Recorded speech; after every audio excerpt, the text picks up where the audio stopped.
perlu ada izin dan juga restu suami. Barulah ilmu tu berkat, Bu. Dalam Quran dah terang-terang dah kata, isteri yang nakkan syurga, satu je dia kena buat.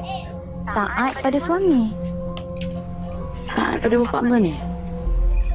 Apa ilmu agama yang aku boleh dapat daripada bapak kau ni?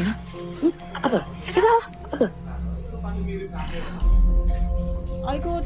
Malas nak cakap saya.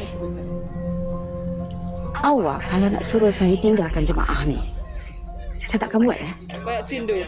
Itu saja tempat untuk saya dekatkan diri saya dengan Allah.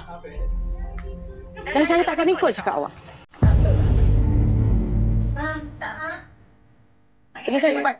Pakai duduk dengan kak. Ibu tunggu. Cepat. Tak sedikit ya.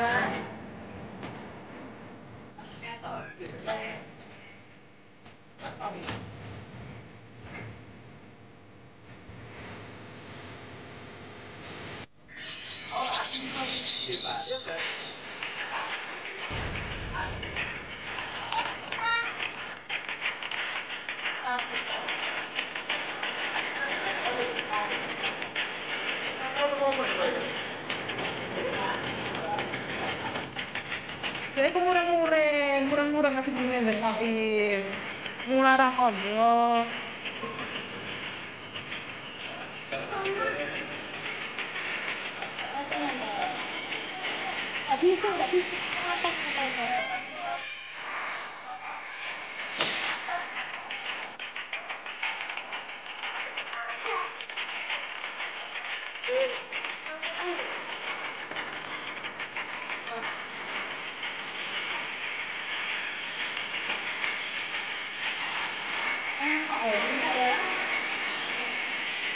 Well,